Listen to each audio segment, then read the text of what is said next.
The war lasted nearly 20 years and became one of the most brutal of the 20th century. I do genuinely believe that if China played the role of the USSR right now, I don't think that the Palestinians would be going through what they're going through. Maybe controversial opinion, but like for all of its faults, all of its failures, the USSR did play an active role as like a pole that the global South could look towards, a North Star that they could look towards away from American imperialism, Western imperialism, and that simply does not exist. Wherever the Americans went, they burned and destroyed and killed. U.S. troops massacred and raped civilians, dropped napalm and white phosphorus, which roasted the skin of victims, and used chemical agents like Agent Orange, which inflicted illness on those exposed. Millions of Vietnamese soldiers and civilians were killed or wounded. In any case, it's Victory Day. And what do I mean by this? We are talking about violent resistance against colonial occupation, violent resistance against American colonial occupation, American imperialist occupation. The country I'm talking about is Vietnam. This is a video that I've been meaning to watch for some time now, and I think this is a perfect time to watch it. From Uncivilized, How Vietnam Teaches Palestine to Fight Invaders. Now, the reason why I think it's an interesting video is because you might notice some similar patterns here. I'm actually very interested in talking about the propaganda surrounding the Viet Cong in American news, because as you know, the North Vietnamese Liberation Front was comprised of numerous different entities, and it was broadly defined as Viet Cong by, Westerners.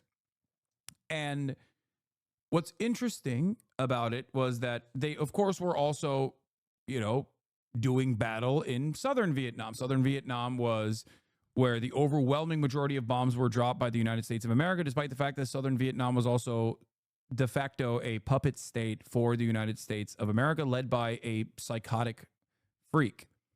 Okay? A psychotic freak that was very unpopular and was engaging in a mass torture regime. Now, today is Vietnamese Liberation Day, Reunification Day, whatever you want to call it. It is the day where the northern Vietnamese forces finally were able to push the American imperialists out of the country and unite the nation under the beautiful banner of communism, under the watchful eye of Uncle Ho Chi Minh, who I think he passed away like right before reunification, right? Am I wrong? I might be getting the dates wrong. When did Uncle Ho pass? September 2nd, 1969. He died of a heart attack in Hanoi at the age of 79. He was failing in health for some time. By the time of his death, he had already ceded control of the country and the war to his successors. All right, let's continue. About the story of Vietnam. There's something about the story of Vietnam. He died the day it was liberated after he tried to do the stanky leg in celebration. Okay, shut up. The story of a country that fought and defeated countless Goliaths. Theirs is a people's army. Going up against mighty armies, using guerrilla warfare and tunnels. Your past, which is these tunnels, is your present. Is our present. To fight for their liberation and achieving it. You see the lotus?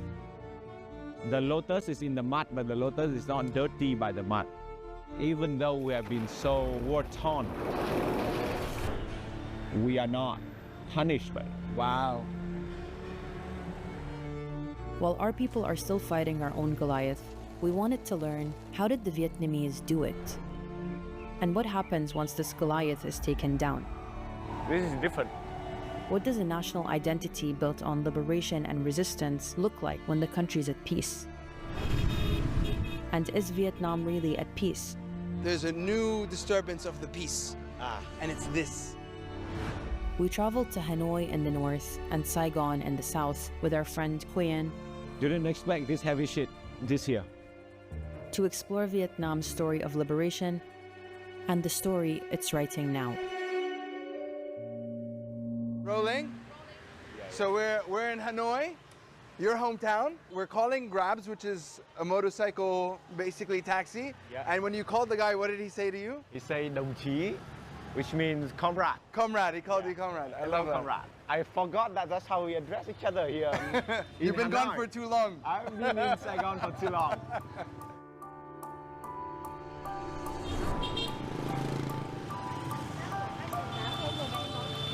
Party in the morning in Hanoi. I love it. All the aunties are doing Tai Chi in the morning and dancing. You gotta stay fit, just in case they have to fight colonialism again, you know? Just in case the French come back. Hanoi is a city that's thousands of years old, that's lived through and expelled many occupiers, including... I will say one thing, and I hope nobody gets mad at me for saying this, but the greatest invention, the greatest food invention of all time did come from the French occupation, the banh mi sandwich. I know it's fucked up, but you know, I'm the type of guy who looks at, I'm the type of guy who likes to look at the silver lining, and banh mi's are so fucking goated. It's hard not to recognize it. Like it is every time I bite into a banh mi sandwich, I think to myself, like, you know, it really fucked up for sure, but they made the most of it, you know? That is pretty incredible. Sorry, let's keep going. Including the French. Not even a top 10 food item of all time. Dude, my life changed after I had that fucking banh mi in Australia. Alexa has a banh mi place near their house, and it was so good. I still think about it. I think about it all the fucking time. I had never actually given enough close attention, the serious attention it deserves to this delicacy, okay? To this decadent experience. And it was so goddamn good. It was so fucking good. I still think about it to this day. Australian banh mi. Listen, I've never been to fucking Vietnam, okay? Give me a goddamn break. Give me a goddamn break. Australia, fairly close, okay? Australian Asian food is pretty goated. What are we talking about? There's hella Asians in Australia. They arrived under the banner of a civilizing mission, but were really there to exploit the natural resources and labor of the country. They worked from dawn till dusk, but they did not have enough to eat. While French companies like Michelin Rubber made millions in profits from factories and plantations. The French left their mark in ways that are still visible in Vietnam, whether through the architecture, And you can tell it's quite French looking. Yeah, it was clearly modeled after the Opera House in Paris. In Paris, yeah. or through the missionaries that led the colonial incursion. So Peter and Paul, and then you have the two Vietnamese priests on the other side. Wow. These are two Middle Eastern men. Holy But they look smoke. white. They look white. So this could be me, Yeah. And then that's... and that's you. This is colonialism in a nutshell. And then there's the ways the Vietnamese incorporated that French influence into their culture. The banh mi, Bang means pang in French. which is bread. Bread. And this one has egg Right, she said eggs. Meat. It has meat, so pâté. and pate. Pâté, right, which is French. Very French. Right, okay. You take a you- bite. you have No, the so first- our culture, we have the guests have the first bite. Okay. Okay, you get Okay, a here bite. we go. Yeah. Right. And you can begin to differentiate the different tastes, right? Yeah. Very tasty. Right, that's it. Very tasty, huh? Telling stories like this wouldn't be possible without our supporters on Patreon. To help us continue doing this work, you can join as a paid member and get access to exclusive content and unseen footage from episodes like this. Now back to the video. People just sit out and hang out here. It's Yeah. much slower in terms of pace. Yeah. When you go to any places, any cities, you can have a sense of what this place is about, what's an invitation of this place. And every city has a different whisper. Thank you, Auntie. Come on. Come on, go. The invitation of Hanoi, if you pay attention to the way people do things and set up, is come to us and appreciate our heritage, Yeah. tradition, culture. Hanoi is the political capital of Vietnam, home to the government today and the birthplace of the resistance that removed the French colonizers. Uncle Ho is everywhere. You know, Uncle, in many ways, to me, was a genius in that Yeah. way, because he knew that the only way to get through the Western colonization is to be one of them. It's like we got to blend first before we ask for our own independence, right? A hero of wartime resistance, Ho Chi Minh. Ho Chi Minh was a Vietnamese communist revolutionary who, after spending years abroad, returned to Vietnam when it was under momentary Japanese occupation during World War II. He founded the Viet Minh, a communist guerrilla force which drove out the Japanese and then went up against the remaining colonizers, the French. I looked at him and said, President Ho, how can you possibly fight war against the modern French army? You have nothing. You've just told me what a poor country you are. The French have planes, tanks, napalm. How can you fight the French? And he said, oh, we have a lot of things that can match the French weapons. Tanks are no good in swamps. They fought for 8 years before the Viet Minh defeated the French and ended almost 70 years of French colonial rule. Going up against mighty armies wasn't new to the Vietnamese. Besides the Japanese and the French, they'd gone up against the Chinese and later the Americans, coming out victorious. But the French had a particular brand of cruelty that's still visible in the city today. And this building used to be a French prison. Yes. Still in Hanoi, I think called Hell on Earth. Yeah. This place was viewed as a symbol of displaying power, right?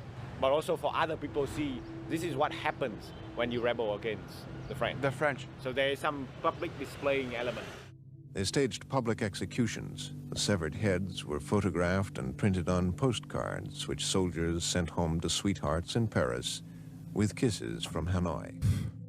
Like, obviously... Dude, European colonial violence is so fucking insane.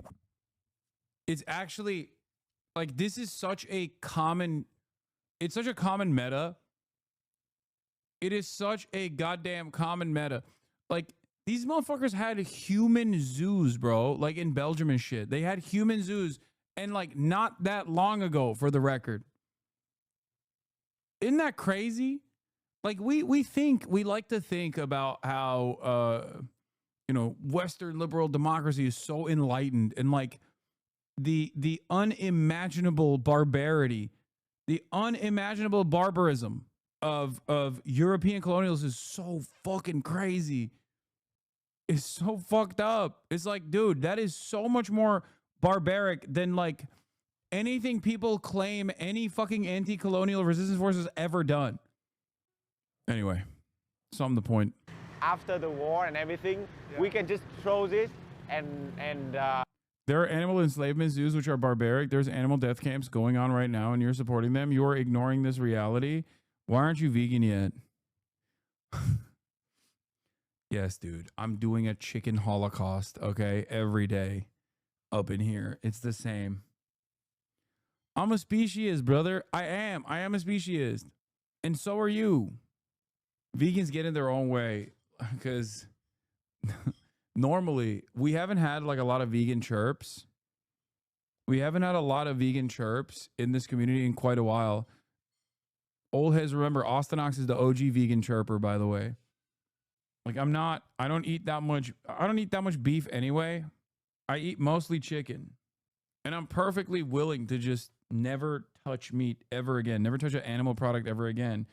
If there was a real alternative that has the same exact macros. You ever fuck with barbecue? I mean, I didn't say I'd never eat meat or beef. Yes, I fuck with barbecue. Especially Korean barbecue. Oh my God, my mouth is watering. Holy fuck. All right, let's just continue. Turn it into another building. Yeah. But there was a choice by the government to keep this. And the question is for what? This is fascinating for me because as a Palestinian, I see this. I'm still fighting my fight against colonialism now, right? And I see this and I'm like, wow, this is, they liberated themselves from the French and the Japanese and the Chinese and the Americans. And this is a symbol of it because it was on hell on earth, right? Hell on earth.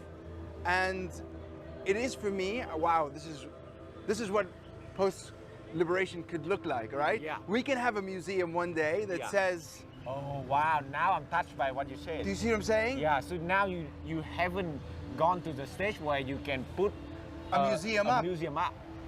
You know, when people can commemorate something, that means they have moved on. Exactly. Yeah. And I think the purpose, and I feel moved by it.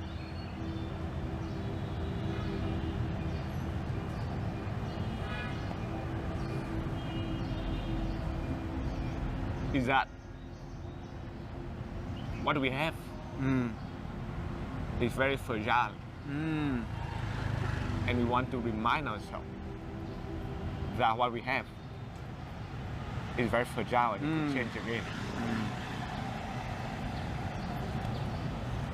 Yeah.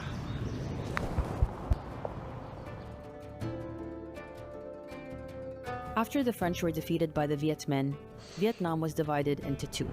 North Vietnam, led by Ho Chi Minh, established a communist government with strong ties to the Soviet Union and China. And South Vietnam, led by an anti-communist Western Allied ruler, which was supported by the US. This division I can't think of like another analog for something that had taken place, like a similar structure where another Asian country was divided similarly. I don't know. I mean, it's not like a one-to-one comparison, but you know.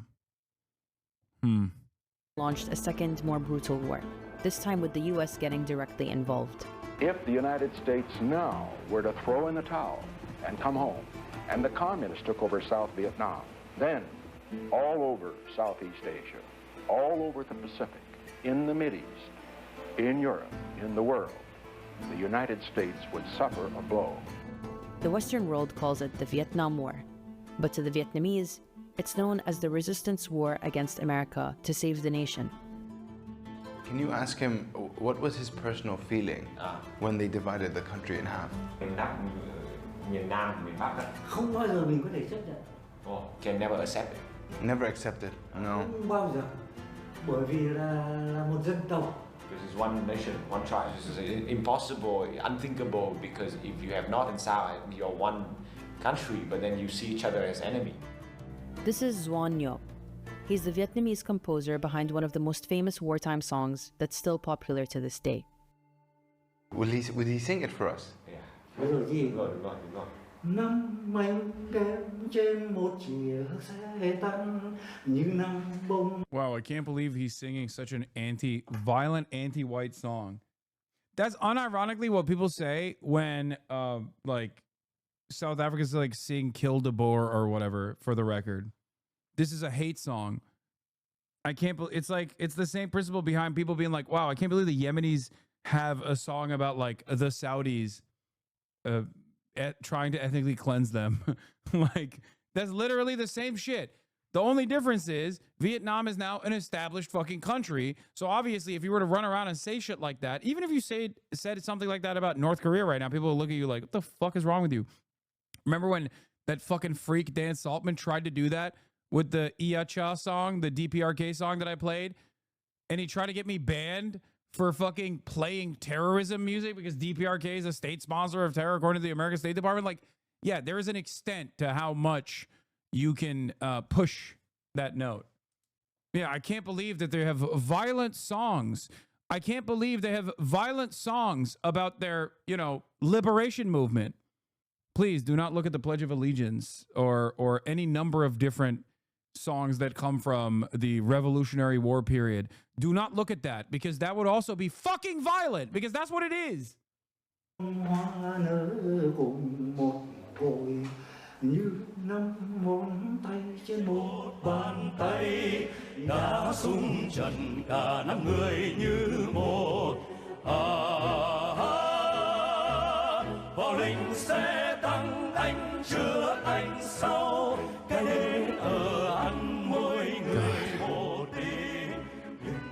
I'm unironically a return guy, but for fucking like communist agitprop, it makes me so sad what we have lost. God, oh, look at the world now.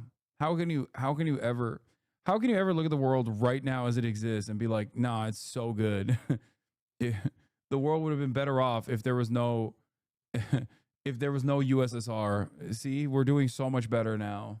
We're doing so much better without, growing socialism anywhere. The whole saying here. This is, even if you have to burn the entire Chuang Sơn range, which run from north to south. Dude, people use clips like this to say you're promoting genocide and all kinds of stupid shit on Twitter. People are so stupid. Yeah, I know, whatever. We must regain our independence for our country. This is something that is, I think when you combine it with People's War, with the mythology of resistance, this to me is a message of sacrifice. We sacrifice to at all costs to win our liberation from colonization. One of the things that later on in my life I learned is when Nixon was writing, there was an exchange of messages from Nixon and Ho Chi Minh, and Nixon was asking the Vietnam to give up because otherwise there will be a lot more atrocities and casualties. And then Ho Chi Minh reply was, Nixon, you don't get it. You don't get it. It's not about how much we have to lose. We are willing to lose everything. And yeah, and I think that really speaks to the pain of the people also who have little to lose. Yeah. You know, really, for Nixon, I imagine it was a very remote situation where you press a button. Your soul is not in the game, your skin is not in the game. Yeah, maybe your political power is in the game, but that is nothing compared to what we have to lose. Yeah, this is deep in our collective psyche. Yeah. And as I think as a country, and especially as Hanoi. Yeah. I mean, of course, right? If you lose Hanoi, this is it. This is it. Right. It is the central, compared to the metaphor of the central nervous system. This is the brain. This is the brain. Lose the brain. Imagine you lose DC. North Vietnam wanted to reunify the country under communist rule, while South Vietnam, backed by the US, aimed to maintain its independence. In the South, the Viet Cong, a communist insurgency group supported by the North, launched a guerrilla warfare campaign. The war lasted nearly 20 years and became one of the most brutal of the 20th century.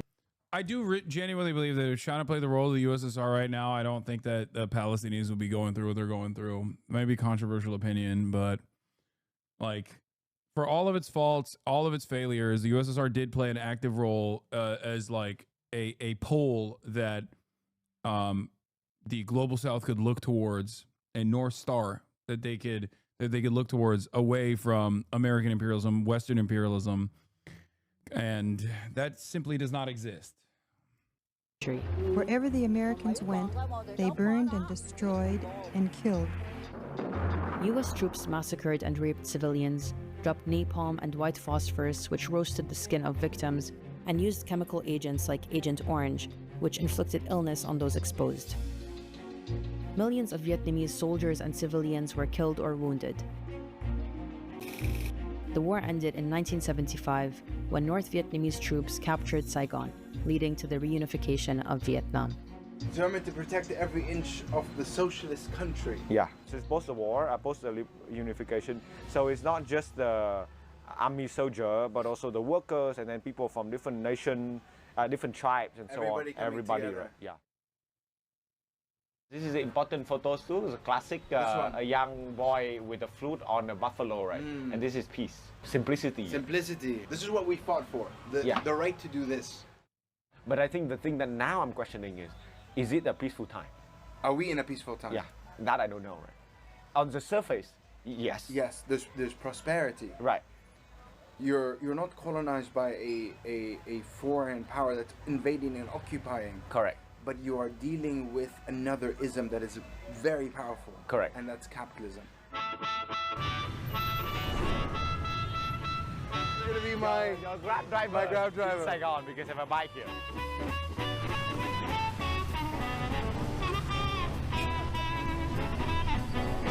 Five fingers. That's what we call it. And then they keep getting more. Right. The Hanoian are proud about the culture and the heritage and the history, 1,000 years old, right? Yeah. And Saigon is relatively... much more influenced by outside forces. Yeah.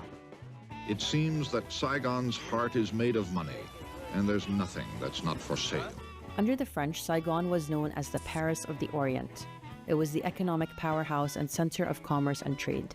This made it a much more cosmopolitan and diverse city, drawing in more foreigners and making it more westernized. And this continued during the war with the Americans. Good morning, Vietnam! It's the joy and the sorrow of the city too, because you need to throw away a lot of things if you want to be open to new things. I don't think Hanoi understand that. Hanoi hasn't experienced that kind of loss. Yeah, Hanoi experienced a different kind of loss. Different kind of loss, but not like this. Not like this. Despite its appearance on the surface, sprawling beneath the city is its undeniable revolutionary history. We're in the middle of a neighborhood. You can tell everybody's selling something else. Yeah. I mean, if you were here, you wouldn't expect to find a military base for the resistance against the Americans. Yeah, and that's the whole point. This is a very traditional Saigonese home. Yeah. But there's more that meets the eye. Where would the resistance fighters, the liberation fighters, stay? We are not going to be very public about it. It's here. Right in the center of the living room. Look at this. And you can barely see, right? You can barely see that it's actually a little bit of a cover up. Oh my God. Look at this. It's a tunnel. It is a tunnel. And you can follow us to... Oh my God, this is amazing. And so this is what's happening in where you are. Yeah. The levels to this are insane. Yes, be careful. It's meant to be tiny. I forget where I read this, but I remember reading something about how like the Vietnamese war fighters like implemented a lot of guerrilla techniques, specifically tunnel warfare, and so did the DPRK. And those techniques have literally been implemented by Iran and also by the Palestinian resistance as well. You wouldn't fit? Yeah, no. Yes, Vietnam is Hamas. They also have a Hamas tunnel. Wow. Wow. Oh my God. This is amazing. It's quite well equipped. It really is. You have everything. Oh yeah, and here so it is. people used to live here and basically spend their entire time here. Yeah. In the 1970s, PLO fighters trained in Vietnam. They translated works by the Vietnamese general Vo Nguyen Giap into Arabic to sharpen their strategy. Palestinian groups like Fatah and PFLP studied the Vietnamese revolution. They saw it as a blueprint for guerrilla warfare against militarily superior Israeli forces, just as Vietnam fought the U.S. Communist-led North Vietnam built ties to the Palestinian Liberation Organization in 1968, years before most countries did. In 1988, Vietnam formally recognized the state of Palestine. Dude, this is part of the reason why America did everything in its power to fucking beef up Israel, and Israel did everything in its power to destroy the secular revolutionary movements amongst the ranks of the Palestinian liberation groups, because they had a fucking network, dude. They had a network. They had a network of people that were organized. They had a network of people that were incredibly well read. Not to say that like people in the current militancy are not well read. They are, but they had a network of people that would span all the way to fucking the Japanese Red Army. As I've talked about before, I was trying to interview former Japanese Red Army people that like famously took over, because they do so. They would take over planes like crazy. That was the name of the game. These dudes would constantly take over planes. Back in the day, you could just like bring a gun to a plane. Shit was wild. But there was basically a major network built around socialist revolutionary militancy that created this underlying educational base for militancy against colonial superpowers all around the world. Uncool from an aviation perspective, yes. It's true. Waiting for the news. Waiting for the news, planning military operations. And I mean, look, I can basically almost touch both walls. Yeah, we read this article when it first came out. And most importantly, Hamas is more Viet Cong than ISIS. Faced with Israel's technological and military superiority, Hamas's military wing, the Al-Qassam Brigade, has turned Gaza into a haven for guerrilla war. Uncle Ho. Uncle Ho. He's a big Uncle Ho. Like, you look at him and you have your morale boosted. And this is why many people were living for it. This was the face of the liberation and the face of the raison d'être of the people. Of the people. Wow. Incredible. Holy fuck, the Al-Qassam Brigades, Hamas military wing, have released footage showing an operation to rescue Israeli hostages from a tunnel that was bombed by Israel a few days ago. This video could significantly shift Israeli public opinion regarding the fate of the hostages. No, I don't think it will, considering that this video came out 4 days ago, and I have only just now seen it. This is from Rami Abdul, assistant professor of law and finance, chairman of Euromed, Human Rights Monitor. But yeah, I didn't even fucking see this, and I suspect that the reason why I didn't see this is because like they did not publicize this heavily. If Ethan brings up Destiny on Friday, you need to back out. Do you already know how you'll respond? He's not going to do that. I don't think he's going to do that because he's not going to fucking fully. He is not going to. He's not going to openly show that he is willing to collaborate with Destiny or Dan Saltman. I mean, he will entertain collaborating with Dan Saltman, but probably Boner Box. Yeah, I don't have a problem with that. I mean, I don't even have a problem with fucking Destiny or Dan Saltman. It's just like I can't talk to them while I'm live on Twitch, and I'm not gonna fucking not do this live on Twitch.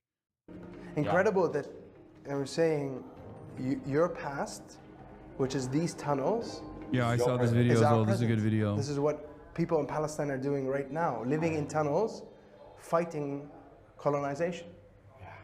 Wow. There's no conscription in North Vietnam. Yeah, because I think he wants to do a oh no Sam Cedar, what a nightmare moment, which wouldn't work like that because I would instantly start shitting on him. The problem is I would get banned most likely, and that's, you know, I don't want to. And Twitch has openly stated that if such a thing were to happen, I would get banned, for the record.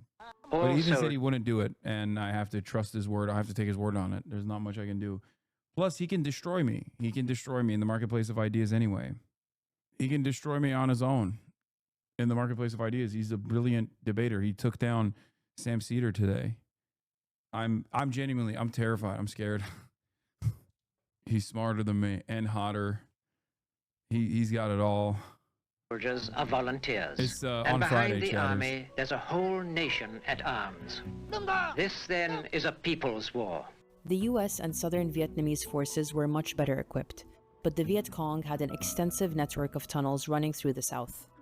Some networks spanned 200 kilometers through enemy territory and were used to plan and launch attacks, transfer supplies, and provide shelter and communication to guerrilla fighters.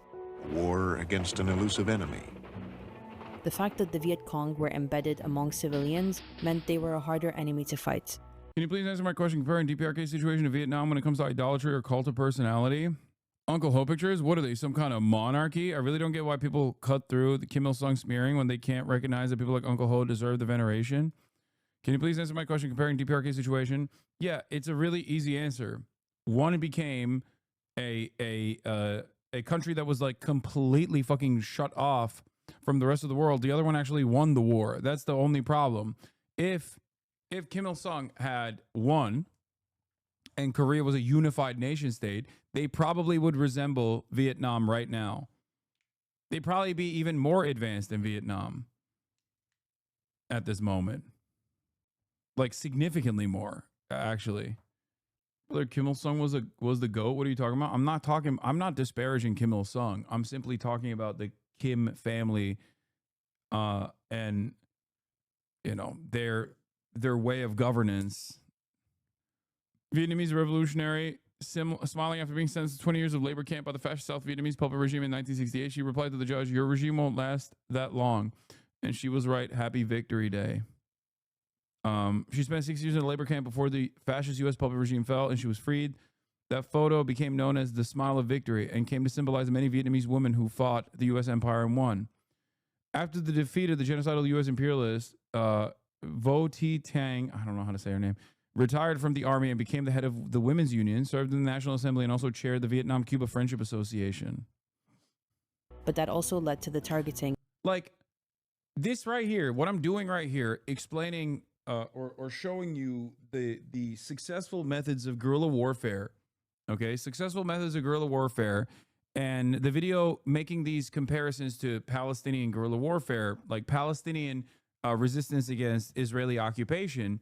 The reason why a lot of people feel some type of way about one and not the other, or the reason why there's a lot more comfort in being able to openly talk about the North Vietnamese liberation forces and their success is because they won.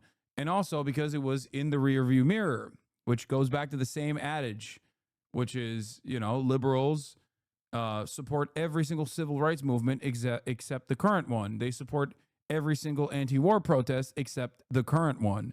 And that's precisely what's happening here. So in a couple years down the line, if, you know, if Israel can't keep up this unlimited genocide that it has brought about the Palestinian population, and the Palestinian people truly get sovereignty, autonomy, inshallah, one day, okay, most liberals will go back and act as though they were not standing in opposition towards the resistance, and they will actively talk about how heroic these endeavors looked like.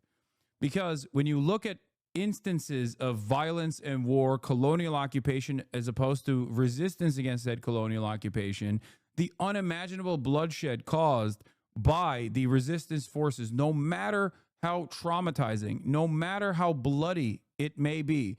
And October 7 truly is a horrifying incident, okay? But all of that is still nowhere near as horrifying or as bloody as what Israel has done after and what Israel has done before October 7. We're talking about 76 years of brutal occupation, okay? That's precisely the reason why when you talk about slavery as this, like, you know, this morally repugnant thing, this dark stain in American history, this dark stain in Western history, chattel slavery being what I'm talking about, nobody ever brings up the Nat Turner Rebellion as a serious threat, you know? Like, no one would take you seriously if you were to unironically make the argument that, like, the ANC's militancy, including like the church bombing that took place that killed 19 people, or the slave rebellions that took place all around the United States of America, like John Brown being a terrorist. If you were to hyper focus on like resistance in that regard and not the major wrong that was caused, the major harm that was committed by the practice of slavery, you would look like you're in defense of slavery. Same goes for how we venerate, and we should venerate, resistance against the Nazi regime.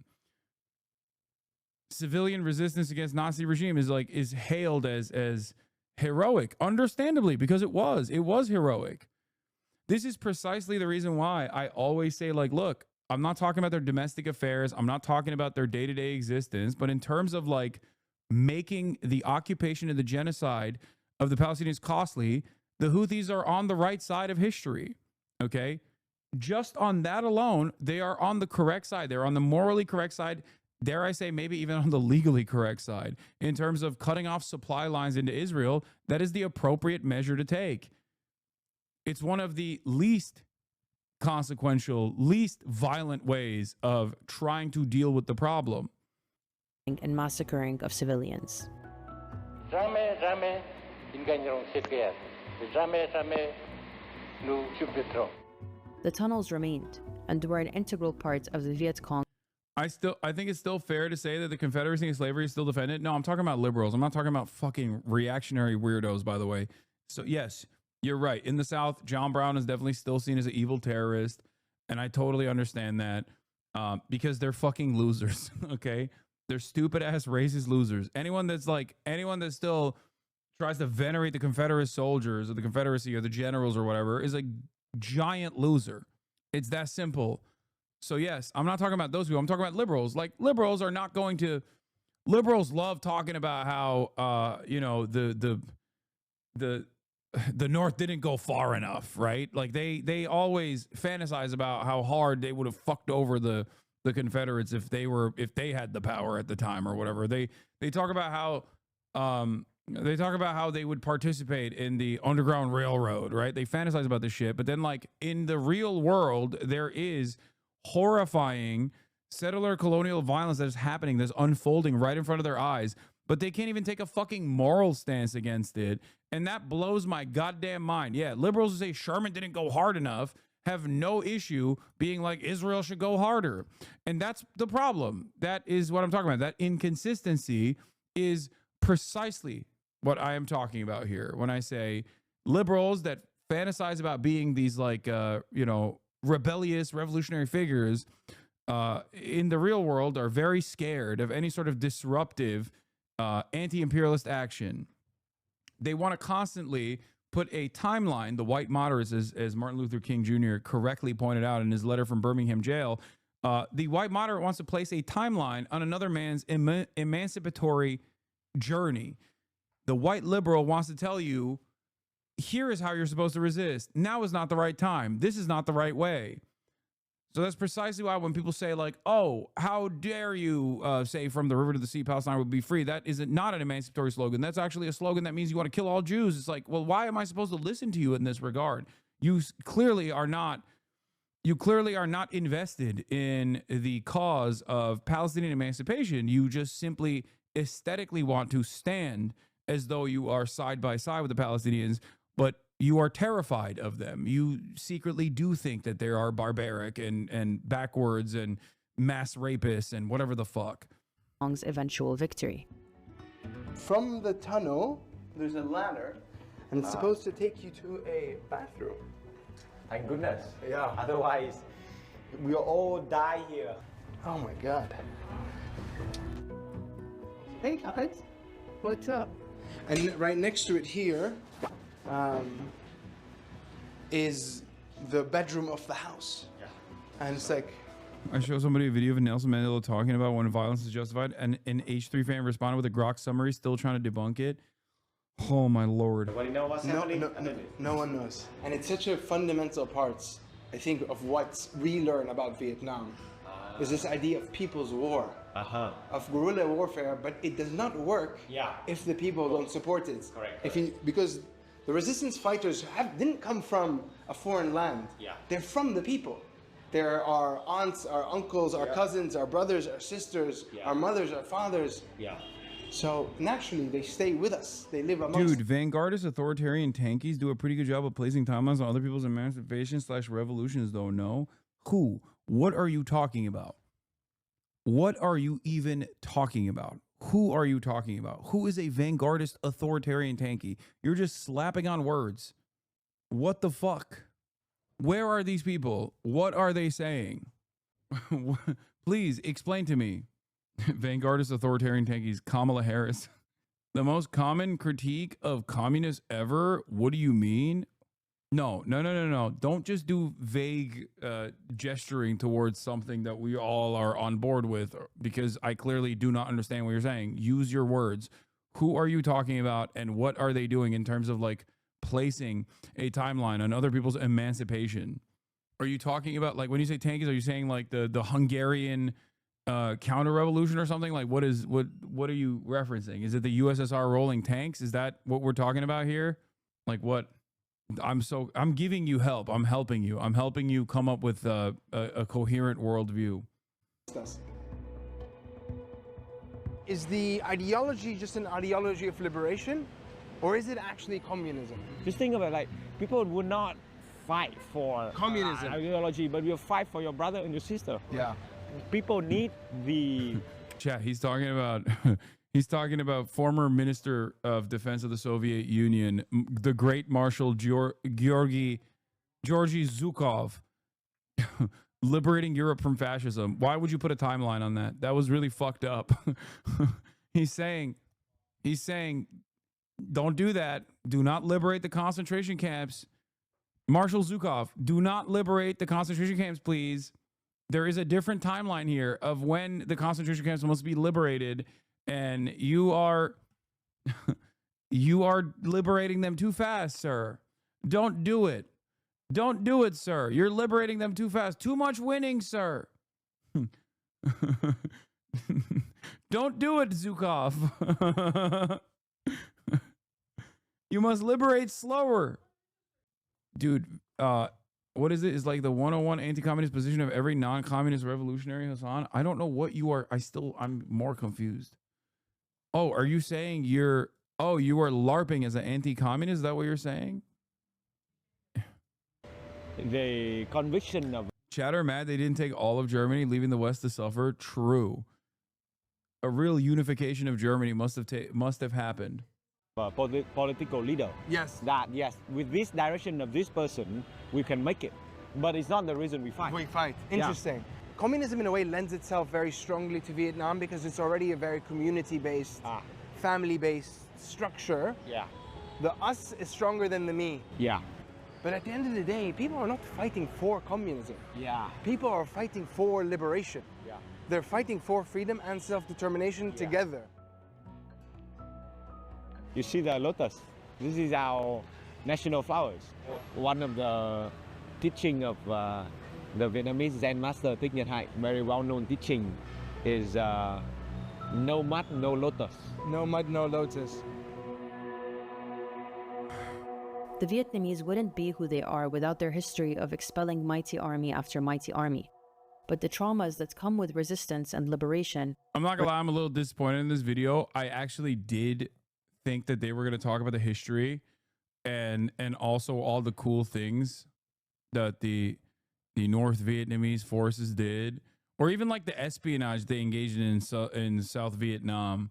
And most of it is just like, look at how beautiful it is. It's like almost he's flexing on the Palestinian guy. He's like, this is what you can have one day. I'm kidding. He's not doing that. But it's a good video, but I did think that it was going to be more like nerdy military shit. Remain. 30th of April will be the reunification day. And people have been told by people of previous generations who said that during that time in 1975, right? And you begin to see that something is different in the city. And then on the very last day, you hear the helicopters and you don't know what was going on. Yeah, wow. It was the sound of liberation. Wow, it's the sound of something sinister is coming for the one living in the south. As North Vietnamese forces approached Saigon, Vietnamese people in the south began trying to flee, while the US conducted the largest helicopter evacuation in history. The city was suddenly choked with people, lorries and cars, all chasing one American evacuation convoy after the other. They didn't know what was coming. They didn't know what's going on. But liberation was coming. Reunification was coming. From the north perspective. From the north perspective. Yeah. And for the south? For the south, it's the destruction of everything they know. So even reunification was a violent process. Oh, yeah. Once Saigon was captured, the war was officially over. But what was left was a country devastated by war. It's estimated that 2/3 of the villages in the south had been destroyed, with millions of refugees both in the country and fleeing. When we talk about the prison, the Hoa Lo prison in Hanoi, I was saying that it was a reminder of that peace was very fragile. Huh? I think this one more than anything, because prison is a sign of captivity and about breaking free. Yeah.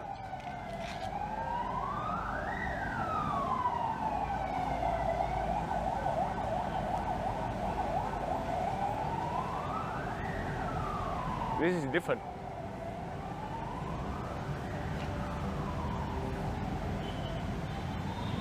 This is about the magnitude of how far humanity can go in both directions. Extreme violence to oppress and extreme violence to liberate. Yeah. And you know, the weirdest thing is, growing up, I also heard of the American dream and I followed my American dream. So there is this weird psychodynamics of, there's a part of us learning that American was a bad guy, but we're not believing it because there's also there's an American dream. So there was that tiny conflict. You know, you saying that, you have an American fighter bomber plane behind us. Wow, it's massive. It's massive, but at the same time, what's happening in Saigon is essentially the arrival of the American dream here. Yeah. With the hyper-capitalism that we're seeing around us. Yeah. I'll ask you this, did America ever leave? After almost 10 years of economic hardship and post-war Vietnam, the ruling Communist Party transitioned the country to a more capitalism-friendly economic model, and it transformed the country. Look at the tower up here. The poverty rate fell from over 70% in the 1980s to around 5% by 2020, lifting millions of people out of poverty. Today, Vietnam is one of the fastest. Just got a Hasanabi YouTube notification. What did I post? What the fuck did I post now? Wait, really? I didn't post shit. I was excited. I thought the editors were cooking. Growing economies in Southeast Asia. And nowhere is that more apparent than in Saigon. You can already see the kites being flown against the backdrop of a very booming metropolitan city. This is a place our friend comes almost every day. This is essentially used to be the jungle. It's a jungle, yeah. And then concrete. And then now you see concrete are just building up. Nobody knows how many more years all this will be filled with skyriser. For now, we still have people playing kite. After centuries of fighting invaders, the country has only been at peace for 50 years. And while invasion the way it once looked isn't on the horizon, there are new battles taking place. Battles for the essence of the country moving forward. We are performing comedy for these guys. 3, 2, 1. Yes.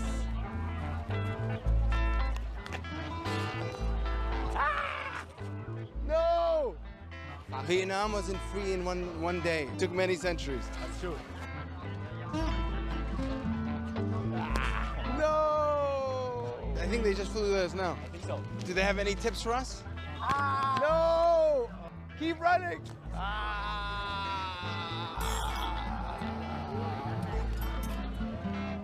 We look at these high rises and we ask ourselves, is it what we want to see? And if we cannot stop that from happening, then at least we can do our thing. Yeah. Like, I don't think my flying kite is revolutionary per se. It is. You're the generations before you fought, so you could be the boy on the buffalo playing your flute. You are the boy playing with the kite now, and now there's a new disturbance of the peace. And it's this.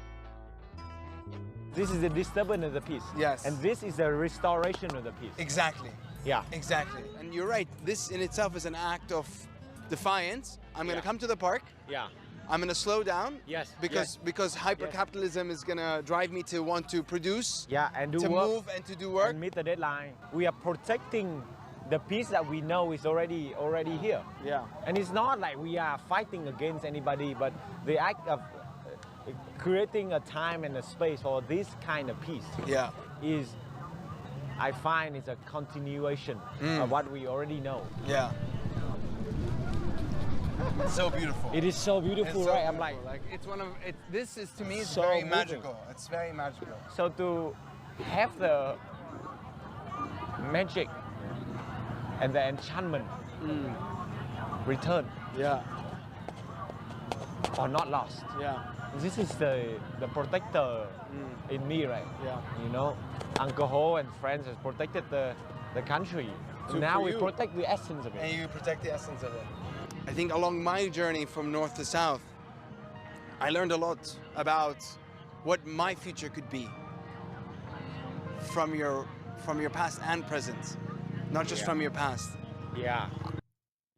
I'm a Jew who used to feel like Israel was necessary and would defend them. Know many people who have fought in the IDF and moved here. Your broadcast has changed my mind over time to full anti-Zionism. When people ask why you repeat yourself about different things, it's sometimes needed to get through to someone. So honestly, thank you. I stopped watching for a while after October 7th, and slowly the wheels started to click into place.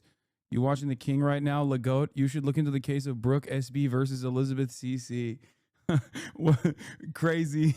I just got whiplash from heartfelt recognition of having your mind change to you watching Lagote not right now. Yeah, no, that is why I do it. That is why I do consistently repeat myself. That's why I repeat myself over and over again, because I know it's worth it. Because somewhere along the way, people will be like, you know what, this motherfucker keeps repeating himself, but like I think he might be right. You know, but that wouldn't go anywhere if it wasn't for the open-mindedness of people like yourself, chatter. So it's great. 4-1 T-Wolves, big dog. Okay, everybody calm down. Okay, this is... Okay, first of all, I didn't want to pull this card But one, this is ageism, and two, it's elder abuse. If it happens, it's elder abuse. It really is. You can't whip around a 40-year-old man. That's actually fucked up. Okay. I'm saying it's messed up what people are doing, especially young blood in the NBA, young talent in the NBA that don't step aside and allow kings to thrive when they're in their peak. It's kind of messed up. There's no respect anymore. There is no respect for age any longer. Because what I take with me is not just liberation, but it's how do you build a country post-liberation. Yeah. And I think this has been... Yeah. It's been a learning journey. It's been a growing journey. It's been a healing journey because I feel the peace and I feel at ease. And I also feel some of its disturbances. And my wish for you... LeBron is almost a House Oversight Committee age. Okay, chill. Okay, he's not that old, bro. But if he wanted to, he could. I'm just saying, he'd probably be the GOAT of the Oversight Committee. Is to keep that imagination. Keep that space of possibilities. Right? Yeah. I think the ultimate act of colonization is a colonizing of the imagination. You're absolutely right. You don't know what's possible anymore. Yeah, radical imagination. Radical imagination. Yeah. Amazing. Brother. And this is that. It's that. Yeah. This is the kite. Love it. Let's do it. Let's do it. Okay. Ready? 1. This way, yeah. 2, 3.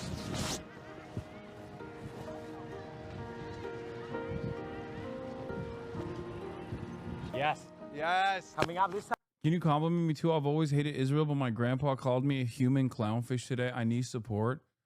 That's awesome. That's such a cool thing. That's like a cool diss to get from grandpa. Respect.